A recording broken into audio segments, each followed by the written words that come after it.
In the heart of Christendom, Pope Urban II's voice boomed, calling for a holy war against the infidel Muslims who had seized Jerusalem.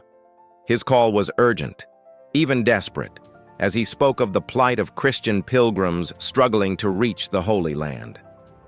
But beneath this plea for help lay darker motives, a desire for more than just protection. He offered European Christians God's favor and remission of sins for those who joined the fight. It was a potent mix, one that would ignite a fervor for violence across Europe. And so began the First Crusade, an event that would irrevocably change both Europe and the Middle East. It was 1095 AD, and soon the winds of change would sweep across continents. But before we dive into this turbulent tale, let me ask you a question. How well do you know your medieval history? Put your knowledge to the test and step back in time with us now. Take our quiz and find out what medieval marvel you are. Don't worry, there's no time limit. This is your journey at your pace. So click the link in the description below and discover which iconic figure, event, or structure from medieval times you're most like. Are you the strategic mastermind behind the walls of Constantinople? Perhaps the artistic genius of the High Gothic era, or maybe the adventurous spirit of the Viking Age? Take the quiz and find out. Now let's delve deeper into the historical moment that was the First Crusade.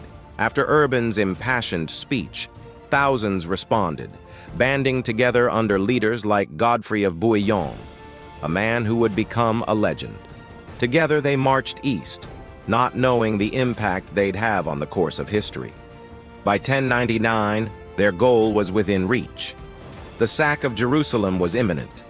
What followed is chilling, a massacre that left the city in ruins and its inhabitants strewn across the ground. Yet amidst this brutality, 4 Latin patriarchates were established, marking the beginning of Crusader states in the Holy Land.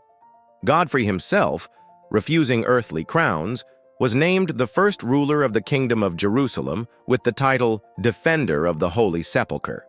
It was a stark beginning for a state that wouldn't last long. Yet amid this triumph, whispers of discontent were already echoing among the Muslim populations under the yoke of the Crusaders. A shadow was rising in the horizon, a warrior poet named Saladin, whose name would soon be synonymous with resistance. For the next few decades, the balance of power teetered, but the rise of Saladin marked a turning point. By 1170, Saladin had united Muslim forces, laying siege to cities like Dharam and Nablus, forcing them to submit or burn. This wasn't just about land or resources. It was a jihad, a holy war against those who dared defile the heart of Islam. As the tide turned, news reached the European courts, igniting a new wave of fervor. A crusade was called, one that would bring forth some of the most legendary figures of the medieval age, men like Richard the Lionheart. Now imagine yourself transported back to 1189. You find yourself in a medieval English town, the air thick with anticipation and the clanging of hammers on metal. Before you stands the majestic figure of Richard the Lionheart, his armor gleaming in the afternoon sun. Beside him, his knights, each a warrior poet, ready to embark on a perilous journey. They are the vanguard of the Third Crusade, a holy mission to reclaim Jerusalem from the grasp of Saladin. Richard, a true embodiment of medieval chivalry, is a formidable sight. His lion-themed heraldic beasts adorn his shield, a symbol of courage and strength. In his hand, a sword that has seen many a battle, its hilt worn smooth by countless grips. As the Third Crusade unfolds, you witness epic clashes between Richard's English and French knights and the disciplined troops of Saladin. The Siege of Acre, a brutal stalemate. Then the legendary Battle of Arsuf, where Richard's tactical brilliance shines as he thwarts Saladin's cavalry charges. Despite victories, the Holy Land remains elusive. Negotiations lead to the Treaty of Jaffa in 1192, granting Christians access to Jerusalem, but not the full kingdom Richard aspires to. Disappointment hangs heavy, yet Richard's reputation as a warrior poet is cemented. He returns home, his deeds immortalized in tales of medieval heroism. The legacy of the Third Crusade lives on, a testament to the indomitable spirit of Richard the Lionheart and the enduring allure of the Crusades. Now let's move on to the final point of our countdown, the legacy of the Crusades. The clash between Richard and Saladin might seem like a tale from a bygone era, but its echoes resonate in our world today. But what is the lasting impact of the Crusades? Well, let's break it down into three key aspects. Firstly, consider the cultural exchange. The Crusades were a catalyst for the exchange of ideas, goods, and people between Europe and the Middle East. European scholars gained access to ancient Greek and Roman texts preserved in Muslim libraries, sparking a revival of classical learning.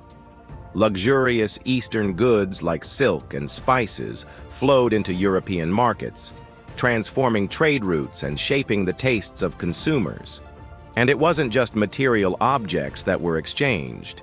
The Crusades also facilitated the spread of scientific and philosophical ideas. Muslim mathematicians introduced European thinkers to concepts like algebra and trigonometry. Medical advancements and surgical techniques were shared, benefiting both Muslim and Christian practitioners. Even culinary traditions found their way across the Mediterranean, with ingredients and cooking methods blending in fascinating ways. Secondly, let's talk about the economic impact. The Crusades triggered significant economic shifts, opening up new trade routes and creating centers of commerce. Cities like Acre and Jaffa, situated along the Mediterranean coast, became hubs of activity as European merchants sought to tap into the lucrative markets of the Middle East. The demand for Eastern goods, spurred by the Crusades, led to the establishment of trading posts and merchant guilds. This economic engagement extended beyond trade in material goods. Pilgrims from Europe began making their way to the Holy Land, eager to visit sacred sites like Jerusalem. This influx of visitors contributed to the growth of pilgrim hostels and infrastructure along the way. The movement of people also facilitated the spread of information, making urban centers like Venice and Genoa important relay points for news and ideas. And finally, consider the political ramifications. The Crusades had profound political consequences, reshaping the balance of power in the Mediterranean region. The establishment of Crusader states like the Kingdom of Jerusalem created a buffer zone between European Christianity and Muslim rule. This territorial division had lasting implications for the region's political landscape. Moreover, the Crusades played a role in forging alliances and rivalries. As European monarchs sought to expand their influence in the Holy Land, they formed political partnerships that transcended religious boundaries. The Crusades also contributed to the growth of powerful Italian maritime republics like Venice and Genoa. These republics benefited from the increased trade and transport needs of the Crusades, enabling them to build strong navies and assert control over vital trade routes. So the legacy of the Crusades is multifaceted, influencing culture, economy, and politics in profound ways. These centuries-old events continue to shape our world in unexpected ways, reminding us of the interconnectedness of human history.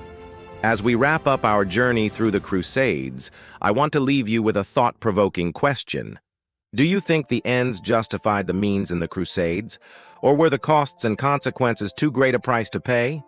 Share your thoughts in the comments section below.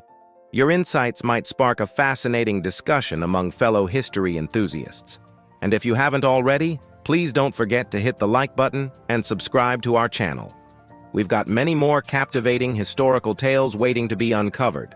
Until next time, keep exploring the past, and I'll see you in the next video.